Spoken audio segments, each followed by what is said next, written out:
تأملت والدنيا بها العجب والعجب.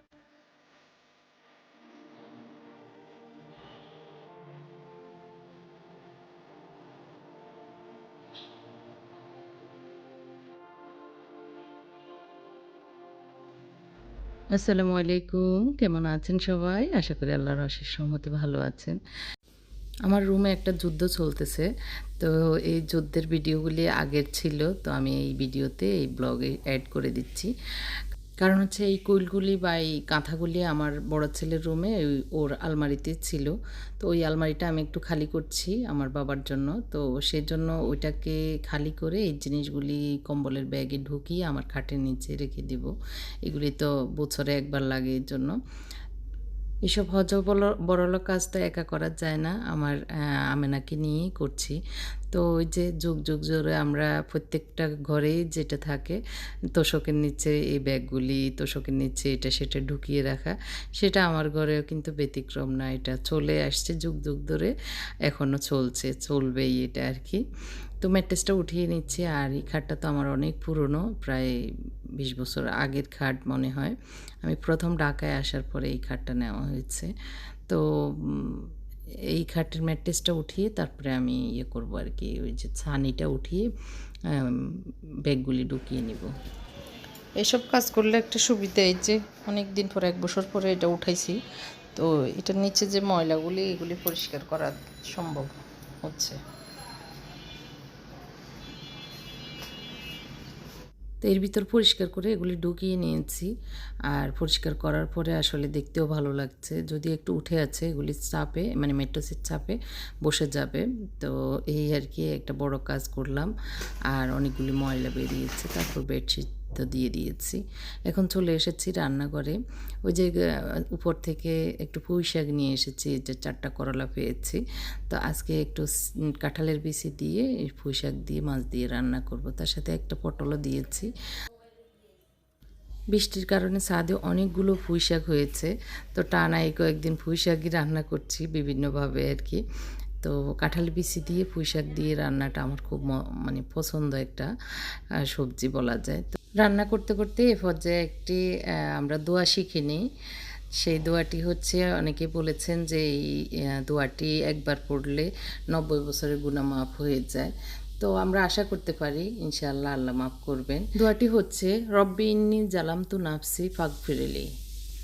এর অর্থ হচ্ছে, হে আল্লাহ বা হে প্রভু, নিশ্চয়ই আমি নিজের উপর জুলুম করে ফেলেছি, অতএব আপনি আমাকে ক্ষমা করুন। সূরা কাসাস আয়াত 16। আল্লাহর কাছে মাপ চাওয়ার জন্য, দোয়া করার জন্য আসলে আমরা তো অনেক দোয়া পারি বা পড়ি। তার সাথে সাথে এই ছোট্ট একটি দোয়াও আমরা যদি সারাক্ষণ একটু কলবে রাখি তাহলে আল্লাহ আমাদেরকে মাফ করবেন। খুবই সুন্দর মর্তবাপূর্ণ এই দোয়াটি। আশা করি আমরা এই ছোট্ট দোয়াটি যারা জানেন না, মুখস্থ নাই, মুখস্থ করে নিতে পারেন। এদিক দিয়ে আমি মাছগুলোকে প্রথমে বেছে নিচ্ছি।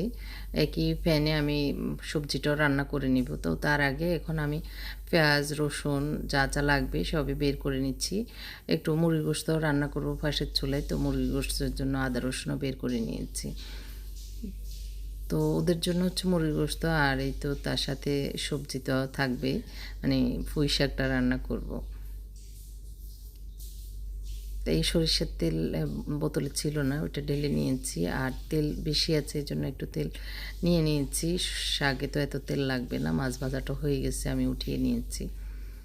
ওই তেলে, মানে অল্প একটু তেলে এখন শাকটা বসিয়ে দিচ্ছি। একটু রসুন দিয়ে দিচ্ছি, কাঁচামরিচ পেস্ট দিয়েছি।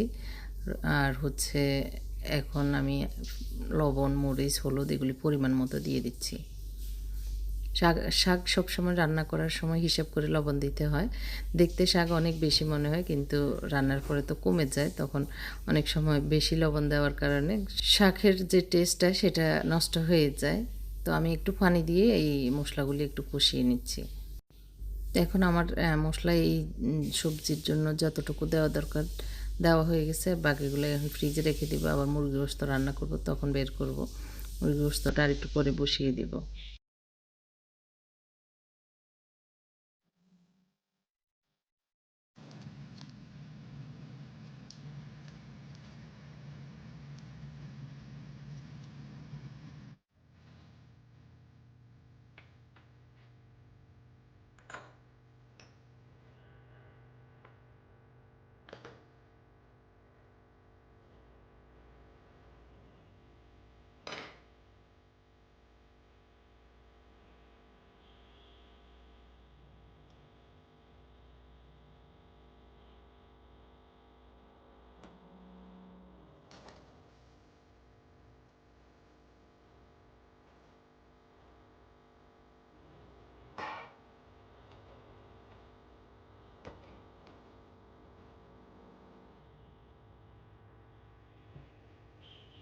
তো এর ভিতরে রান্না হয়ে গেছে অলরেডি। আরেকটু পরে আমি ঝোলটা আরেকটু শুকিয়ে আসলে নামিয়ে নিব।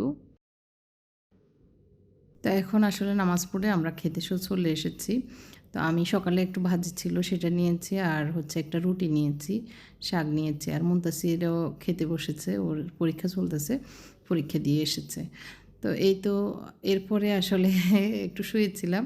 এর ভিতরে একটা পার্সেল এসেছে। দারাজে কিছুদিন আগে ডিসকাউন্ট দিচ্ছিল, মানে ডেলিভারি চার্জ ফ্রি, তারপরে আরও কি যেন অনেক সেল চলছিল। তো এখানে আমি অর্ডার দিয়েছিলাম ফাতিল, ওটা হচ্ছে এই যে ছবিতে যেটা দেখাচ্ছিলাম সেটা, কিন্তু এসছে হচ্ছে আরেকটা। তো এটা আমার পছন্দ হয়নি, যার কারণে এটাকে আমি আবার রিটার্ন দিয়ে দিয়েছি। কিছু জিনিস আসলে ডিসকাউন্টে মনে হলো যে ভালো হবে, আর ঘরে বসে অর্ডারটা দিয়ে দিই, আরাম হবে। এই জিনিসগুলির কথা বাজারে বলতে ভুলে যাই। হ্যান্ড ওয়াশ শেষ হয়ে গেছিলো, এই জন্য হ্যান্ড ওয়াশ অর্ডার দিয়েছি, আর ভিমবার ছিল না। তো এখানে 20টা ছোটোগুলি আর কি, হাফ যেগুলি সেগুলি মনে হয় 90 না 95 টাকা সেলে চলছিল, তো ওইগুলি অর্ডার দিয়েছি। ছাতা আমি নিজে সেল করতাম, নিজে সেল করি, কিন্তু আমার এখন সেলের ভিতরেও নেই, দোকানেও, দোকান যেহেতু বন্ধ। আবার হচ্ছে আমাদের বাসায় ছিল অনেকগুলো ছাতা, যে যেখানে নেয় আর ওখান থেকে ছাতা আনে না, যার কারণে ছাতা অর্ডার করেছিলাম প্রথমে একটা, পরে আবার মুত্তাকি বললো যে না আমার জন্য একটা দেন। আরেকটা অর্গানাইজার অর্ডার দিয়েছিলাম, ভেবেছিলাম অনেক ভালো কোয়ালিটির হবে, কিন্তু দেখতেছি যে না বেশি একটা ভালো না, কোয়ালিটি খুবই মানে নরম আর কি, শক্ত কোয়ালিটি না। তো দেখি কি করা যায়। এই যে ওয়াটারগুলি আমি নিজে সেল করি, কিন্তু এখন অর্ডার দিয়েছি, কারণ আমার কাছে এখন আপাতত আমার কাছে নাই, এর জন্য। আর সামনে তো আনবো, তখন আবার আসলে সেল করব এই আর কি। একটা লিপস্টিক দেখতে ভালো লেগেছিল, এই জন্য অর্ডার দিয়েছি, খারাপ ছিল না এটা। আর ছাতা যেহেতু মোত্তাকিও বললো যে আরেকটা অর্ডার দিতে, সেজন্য আরেকটা অর্ডার দিয়েছি। তো দুই কালার এসছে, একটা কালো একটা নীল। তো কালোটাই সবার পছন্দ হয়েছে, প্রিন্টেডটা পছন্দ হয়নি, যদিও ছোটো সাইজগুলোই ভালো ছিল, দিয়েছে লম্বাগুলি। আর এই দুইটা অর্গানাইজার অর্ডার করেছি। এই যে এগুলি সবই আমার সেলের ভিতরে, আমি নিজেও সেল করি, কিন্তু ওই যে অর্ডার দিতে হয়েছে। এখন এখানে অবশ্য একটু ডিসকাউন্ট দিচ্ছিল, দ্বিতীয় হচ্ছে ফ্রি ডেলিভারি পেয়েছে সেটা। আর আরেকটা কথা হচ্ছে আমার এখনই দরকার এই জিনিসগুলি, সেই জন্য।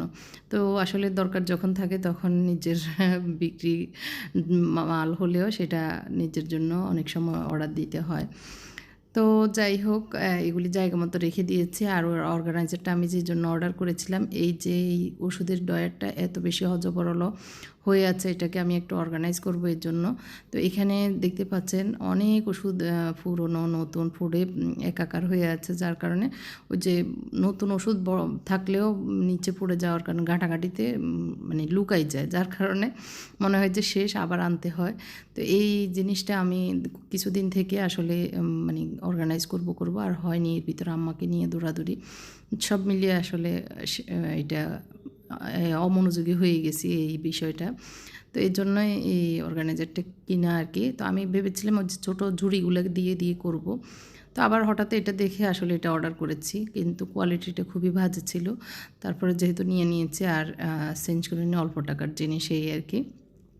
এগুলিকে আবার কেটে ছোটো করা যায়, তো আমি ছোটো করে ভেবেছি লম্বালম্বি করে দিতে পারবো, পরে দেখি না ওইভাবে দেওয়া যায় না, এইভাবে একটার ভিতরে একটা ঢুকিয়ে এভাবে করা যায়, কিন্তু এত নরম যে ওই যে দুলতেছে, এটাকে একটু যে সেট করব সেই সুযোগটা ছিল না। আর এই সেট আপে আমি ভেবেছিলাম খুবই সহজ, কিন্তু সেট আপে না বোঝার কারণে আমার প্রায় শরীরের ঘাম ছুটে গেছে, এরকম অবস্থা হয়েছে। মানে কিভাবে কি করব বুঝতেছিলাম না, কীভাবে করলে ঠিক হবে সেটাও বুঝতেছিলাম না। আর এদিক দিয়ে তো এটা লেতার কেতার করতেছে শুধু, যার কারণে আমার মানে বিরক্তি লেগেছিল কি জন্য যে অর্ডার দিয়েছি। যাই হোক, একটা বিষয় ভালো হয়েছে যে অর্ডার দেওয়াতে এটা আসাতে তো অন্তত এই কাজটা হচ্ছে, অনেক দিন থেকে আলসিয়ামি করে আর করা হচ্ছিল না।